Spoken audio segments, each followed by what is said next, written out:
ذہین اور حساس.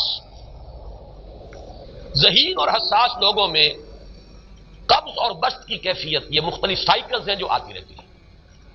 کبھی طبیعت میں پشمردگی ہے، دل بجھا ہوا سا ہے، کچھ نا امیدی سی ہے، خود اپنے اوپر اعتماد کی کمی محسوس ہو رہی ہے، مجھ میں صلاحیت نہیں ہے، میں کچھ نہیں کر سکتا، اب تک جو کچھ کیا افکار بھی ہے، امنگ بھی ہے، امید بھی ہے، روشن پہلو نظر آ رہے ہیں. قبض کی کیفیت میں تاریک پہلو نظر آتے ہیں، مایوسی کے پہلو نظر آتے ہیں، پیسیمزم کی کیفیت. اور یہ جو بسط کی کیفیت ہے اس میں روشن پہلو.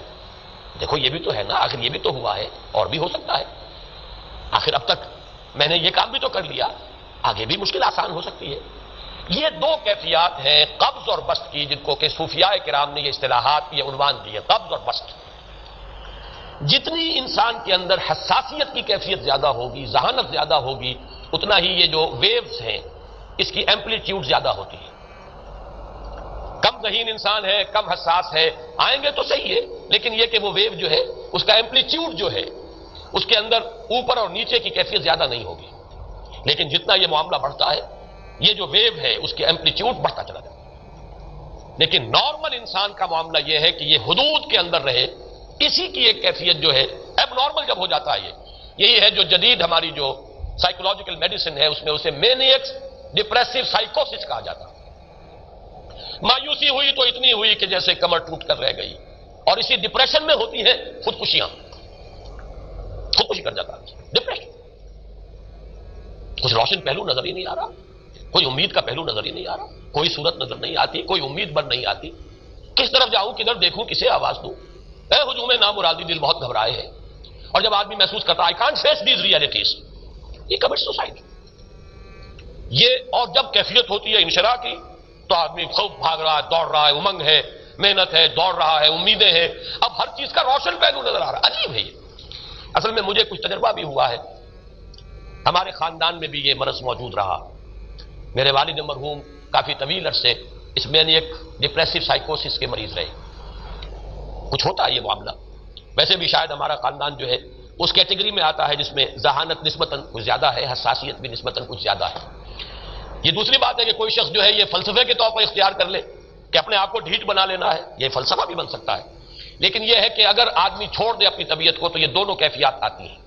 انہی کیفیات میں اگر یہ جو اپورڈ اینڈ ڈاؤنورڈ موومنٹ ہے یہ ایک حد سے نکل جائے تو یہ بیماری ہے مینیک سائیکوسس، مینیک ڈپریسو سائیکوسس. اس میں جب آدمی ہوتا ہے وہ اپر کیفیت میں تو اس کے اندر بڑی عظیمت ہے، روشنی ہے، امید ہے، لوگوں سے گفتگو کر رہا ہے، ہنس بول رہا ہے، خوب جو ہے محفل کے اندر، اب وہ محفل میں اسے دلچسپی محسوس ہو رہی ہے اور اسے ہر چیز کا روشن پہلو نظر آ رہا ہے، خود اپنے وجود کا بھی روشن پہلو، دوسروں کے وجود کا بھی. دوسروں کی بات میں سے بھی وہ اچھا پہلو تلاش کریں گے، وہ برا پہلو تلاش نہیں کریں گے. جب دوسری کیفیت ہے ڈپریشن کی، ہر ایک کی بات میں کوئی برائی نظر آئے گی، کوئی اس کی نیت کا فطور ہے، کوئی فساد ہے، کوئی یہ جو ہے بدنیتی کے ساتھ یہ بات کر رہا ہے، کوئی خیر کہیں ہے ہی نہیں، برائی ہی برائی ہے، مایوسی ہی مایوسی ہے، بدلی ہی بدلی. یہ ہے در حقیقت وہ کیفیت. اس کو غالب نے بہترین انداز میں تعبیر کیا ہے. ذہین اور حساس انسانوں میں ان کی جو ترقی ہے وہ انہی مراحل سے ہو کر گزرتی ہے. اور ہر ڈپریشن کے بعد، ڈپریشن میں اس سینس میں استعمال نہیں کر رہا یعنی بیماری کی حد تک پہنچنے والی ڈپریشن نہیں، صرف قبض کی حد تک پہنچنے والا معاملہ. ہر قبض کے بعد جب بسط آتا ہے تو آگے ترقی ہوتی ہے. اس کو آپ کہتے ہیں بائی لیپس اینڈ باؤنڈس. آدمی جو ہے چھلانگ لگاتا ہے، گویا کہ ایک درجہ جو پہلے تھا اس سے آگے درجہ انسان کا جو ہے اس سے بلند تر پوزیشن پر انسان پہنچتا ہے. ہر قبض کے بعد جو نیا بسط آتا ہے وہ ایک نئی کیفیت، نئی شان، نئی بلندی، نئی رفعت لے کر آتا ہے. اس کو غالب نے تعبیر کیا ہے بہت خوبصورت انداز ہے. رکتی ہے میری طبع تو ہوتی ہے رواں اور. یعنی شاعر بھی کبھی ایسا وقت آتا ہے شعر جو ہے اس پر نازل ہی نہیں ہو رہا، شعر نہیں کہہ پا رہا، طبیعت میں رکاوٹ سی ہے، بندش سی ہو گئی ہے، کوئی کلام موضوع ہو ہی نہیں رہا.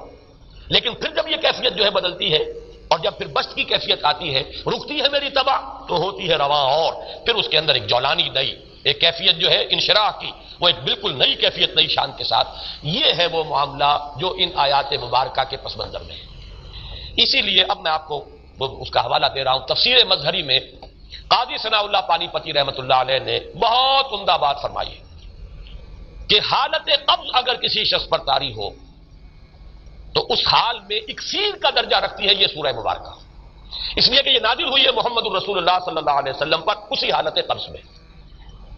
وَالضُّحَىٰ وَاللَّيْلِ إِذَا سَجَىٰ مَا وَدَّعَكَ رَبُّكَ وَمَا قَلَىٰ وَلَلْآخِرَةُ خَيْرٌ لَّكَ مِنَ الْأُولَىٰ وَلَسَوْفَ يُعْطِيكَ رَبُّكَ فَتَرْضَىٰ أَلَمْ يَجِدْكَ يَتِيمًا فَآوَىٰ وَوَجَدَكَ ضَالًّا فَهَدَىٰ وَوَجَدَكَ عَائِلًا فَأَغْنَىٰ۔ یہ تمام آیات اب معلوم ہوگا کہ جیسے موتی پروئے ہوئے، ایک لفظ قبض، اب اس میں جو بھی واقعاتی اور جو میں نے آپ کو روایاتی جو بھی پس منظر بیان کیا وہ بھی فٹ بیٹھ رہا ہے، وہ خودکشی کا معاملہ بھی آ گیا اس میں فٹ بیٹھ رہا ہے کہ بخاری شریف میں روایت موجود ہے کہ حضور فرماتے ہیں کہ میری طبیعت پر اس درجے اضطراب تھا، اتنی کیفیت جو ہے میری تشویش کی تھی کہ میرے دل میں بار بار خیال آتا تھا کہ پہاڑ پر چڑھ کر اپنے آپ کو نیچے گرا دوں۔ یہ سارے معاملات اب آپ کو محسوس ہوگا جیسے تمام کڑیاں جو ہے وہ جڑ گئی، جیسے رات کو اب آپ اٹھ نہیں پا رہے، اضمحلال ہے، اعصابی جو ہے اعصاب اس درجے متاثر ہو چکے ہیں۔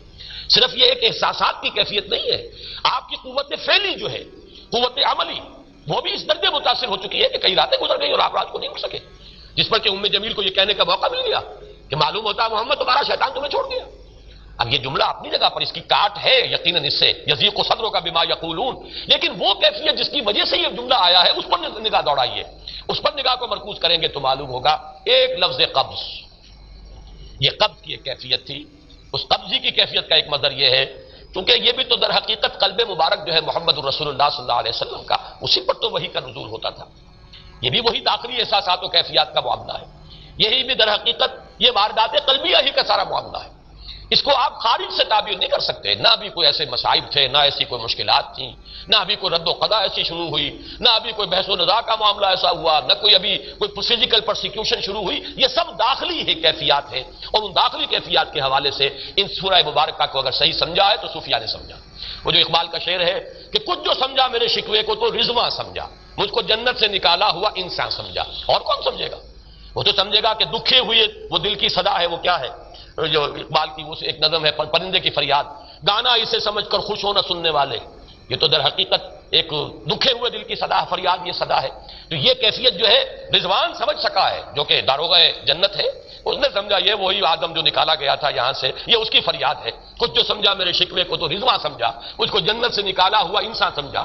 تو واقعہ یہ ہے کہ اس سورہ مبارکہ کا صحیح فہم اگر حاصل ہوا ہے وہ امام راضی کو حاصل ہو ہی نہیں سکتا، وہ عقل اور منطق کی گتھیاں سلجھانے والے آدمی ہیں، اپنی جگہ ان کی کنٹریبیوشن بہت، یہ لغت اور ادب کا کوئی خاص مسئلہ اس میں ہے ہی نہیں کہ زمخشری اس میں کوئی جولانی دکھائیں اپنی، اس میں کوئی ایسا اشکال ہے ہی نہیں، نحوی اشکال ہی نہیں، لیکن یہ واردات قلبیہ کا معاملہ ہے، احساسات باطنی کا معاملہ ہے، یہ نفسیات انسانی کا معاملہ ہے، اور اس کو وہی سمجھ سکتے ہیں کہ جو ماہرین علم نفس ہیں، اور وہ ہیں صوفیاء کرام ہمارے ہاں جن کا وہ ذوق ہے، باطنی کیفیات و احساسات جن کا موضوع ہے کہ یہ در حقیقت حالت قبض کی کیفیت ہے۔